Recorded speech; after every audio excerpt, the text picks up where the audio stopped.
બોરીવલીનો આરીફ હોય કે પાટણનો અનિક, હિન્દુ દીકરી લુધિયાણાની હોય કે પ્રતાપગઢ યુપીની, દેશ અને ગુજરાતના ખૂણે ખૂણેથી મુસ્લિમ યુવક અને હિન્દુ યુવતીના લગ્ન નોંધાતા હતા અમદાવાદના રજિસ્ટ્રાર MM સૈયદની ઓફિસમાં.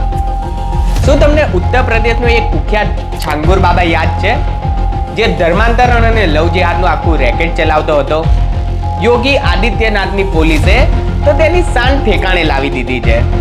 પણ શું તમને ખબર છે, અમદાવાદમાં પણ એક સફેદ પોશ છાંગુર બાબા અત્યારે સક્રિય છે?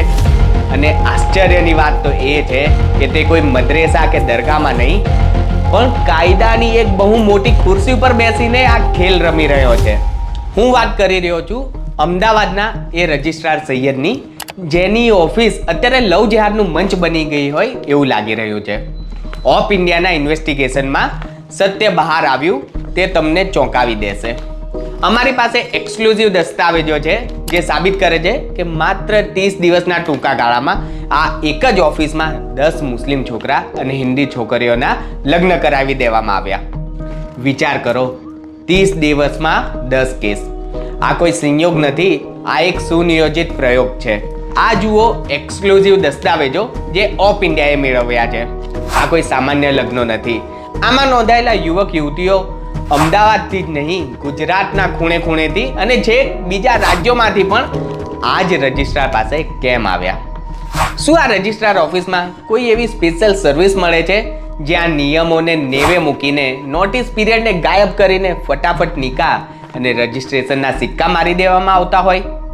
અમે જ્યારે ગ્રાઉન્ડ પર જઈને આ સમગ્ર મામલાનું પોસ્ટમોર્ટમ કર્યું ત્યારે ખબર પડી કે આ તો એક વ્યવસ્થિત રેકેટ છે.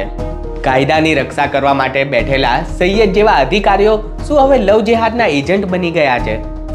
યુપીના છાંગુર બાબાની જેમ જો આ સૈયદની પણ ઊંડી તપાસ કરવામાં આવે તો એના તાર કેટલા મોટા રેકેટ સાથે જોડાયેલા છે તેનો ધડાકો થશે. આ કોઈ વહીવટી ભૂલ નથી, આ સનાતન સંસ્કૃતિ અને હિન્દુ દીકરીઓ વિરુદ્ધ એક વેલ પ્લાન ષડયંત્ર છે. સરકારી પગાર લઈને હિન્દુઓ વિરુદ્ધ આ પ્રકારનું ષડયંત્ર ચલાવનારાઓને હવે ખુલ્લા પાડવાનો સમય આવી ગયો છે.